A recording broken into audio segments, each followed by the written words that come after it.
केला बेचने वाली चुड़ैल। एक बार की बात है, जादूपुर नाम के गांव में करतब दिखाती एक औरत एक रेड्डी के लिए गांव में आती है। आइए आइए मेहरबान कदरदान, खाइए रोहड़ा के ताजे ताजे केले। कभी खाए नहीं होंगे ऐसे केले, पीले पीले केले खाइए। ये कहकर रोहड़ा हाथों में 4 केले लिए उन्हें सर्कल में जोर जोर से हवा में उछालती हुई करतब दिखाती है, जिसे देखकर आसपास के सारे बच्चे अपने अपने मम्मी पापा से उस औरत के पास जाने की जिद करने लग जाते हैं। पापा, ऐसा तो सर्कस में बॉल से होता है ना, ये आंटी तो केले से कर रही है। चलिए ना पापा, देखते हैं। रोहड़ा एक पतली सी तार पर चलती हुई केलों से करतब दिखाती है। आते जाते सभी लोग बाहर रुककर उसके करतब देखते हैं और वाह वाही करते नहीं थकते। जैसे ही एक आदमी पास आकर उसे पैसे देने लग जाता है, तब वो कहती है, अरे नहीं नहीं साहब, मैं करतब तो बच्चों के मन को बहलाने के लिए करती हूँ। धंधा तो मेरा केले का है। पीछे देखो मेरी रिड्डी, जो भी मेरे केले खाएगा मेरी तरह चुस्त दुरुस्त और तंदुरुस्त हो जाएगा। पता चलता है क्या कि मेरी उम्र 55 की है। अरे पर ऐसे ठंड के मौसम में कोई केला क्यों खाएगा? ये ऐसे वैसे केले नहीं है साहब, ये शरीर में गर्मी देते हैं। ठंड को दूर भगाए जो भी रोहिणा के केले खाए। पापा, अगर मुझे केले नहीं मिले तो मैं घर नहीं जाऊंगी। तभी उसके पापा कहते हैं कि बेटा, केले ठंड में कभी गर्मी नहीं देते। ये सब कहने की बातें हैं, सामान बेचने का तरीका है इनका। पर पिंकी नहीं मानती। मैं केले खाऊंगी।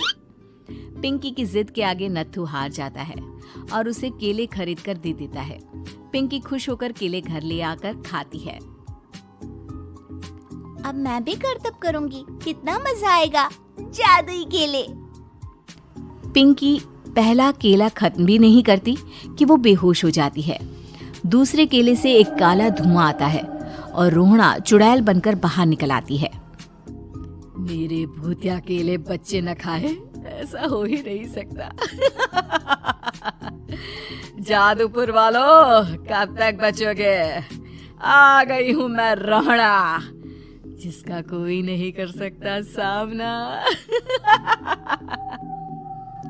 रोहड़ा पिंकी को गोद में उठाकर काले धुएं में कहीं गायब हो जाती है। शाम के वक्त नत्थू घर लौटता है और पिंकी को घर में ना पाकर उसकी माँ से कहता है, माँ पिंकी कहाँ है?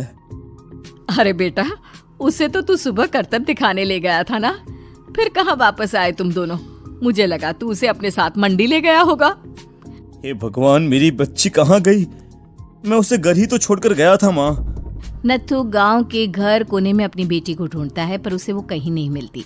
परेशान होकर आके रो रो कर नत्थू हिम्मत हार कर घर लौट आता है। अगली सुबह रोहड़ा फिर से करतब दिखाने आती है और इस बार पिंकी की तरह रोनी केले खरीद लेता है। 50 रुपए दिए थे पापा ने, सारे पैसों की मैंने केले खरीद लिए हैं। अब मैं भी आंटी की तरह ही करतबबाज बन जाऊंगा। यही सोचते हुए रोनी केले खाता है और पहला अकेला केला आधा खत्म भी नहीं करता कि चुड़ैल उसके सामने आ जाती है। मेरे साथ चलने का समय आ गया है रोनी।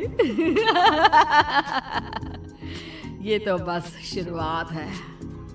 अब इस गांव के सारे बच्चे धीरे धीरे मेरे कब्जे में होंगे, एक बच्चा भी नहीं बचेगा।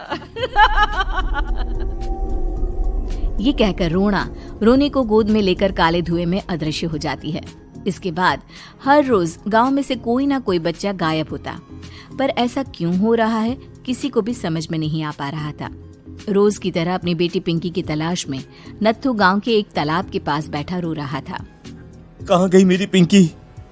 शकुंतला के जाने के बाद एक वही तो मेरा सहारा थी। अरे उसकी आत्मा कोस रही होगी मुझे कि मैं अपनी बच्ची को संभाल भी नहीं पाया। नत्थू ये कहता हुआ रो ही रहा था कि तभी तालाब में से उसे शकुंतला की आवाज सुनाई देती है। कहाँ थी तुम शकुंतला? हमारी बच्ची और सारे गायब हुए बच्चे रोहड़ा के कब्जे में हैं। वो बच्चों को जो केले देती है उससे बच्चे बेहोश हो जाते हैं और उसके कब्जे में आ जाते हैं और वो उन्हें ले जाकर काली दुनिया में ले जाती है। पर वो ऐसा क्यों कर रही है? ये मैं नहीं जानती, पर उस दुनिया का रास्ता मैं आपको बता सकती हूँ। जहां ये नदी खत्म होती है वहां एक केले का पेड़ है, उसके नीचे एक दरवाजा है, वहीं से रास्ता जाता है उस दुनिया का। ये कहकर शकुंतला की आत्मा गायब हो जाती है। गांव के सभी लोग झुंड बनाकर उसी रास्ते से काली दुनिया में चले जाते हैं और वहां देखते हैं कि सारे बच्चे वहां काम कर रहे थे। पापा मुझे ले चलो यहाँ से। पापा पापा। सभी बच्चे अपने मम्मी पापा से लिपट जाते हैं। तो तुम लोग यहाँ तक आ गए? क्यों हमारे बच्चों को पकड़ लिया तूने? तुझे शिकार ही बनाना है तो ले, हम सब आ गए हैं, हमें खा ले। नहीं, मुझे बच्चे चाहिए, मेरे बच्चे के बदले तुम लोगों के बच्चे। क्या मतलब? मैं इसी गांव में रहने वाली एक औरत थी। केले की चोरी के इल्जाम में मेरे बेटे को गांव वालों ने इतना मारा कि वो मर गया। उसी दिन मैंने ठान लिया कि गांव वालों का भी वही हाल करूंगी। कुछ दिन बाद बेटे के चले जाने के दुख में मैं भी मर गई और मेरी भटकती आत्मा एक चुड़ैल बन गई। और फिर मैंने बदला लिया तुम सबके बच्चे छीनकर। बर्दाश्त नहीं कर पाए ना, सोचो मुझ पर क्या बीती होगी। हमें माफ कर दो रोना, पता नहीं ये किसकी गलती थी पर हम सभी माफी मांगते हैं। हमारी खुशियां लौटा दो, तुम भी तो एक माँ हो। गांव वालों की बात सुनकर रोना का मन पिघल जाता है और वो बच्चों को छोड़ देती है। उसके बाद काली दुनिया बच्चों के लिए जादुई दुनिया बन जाती है। अब कोई भी कभी भी वहां आ जा सकता था।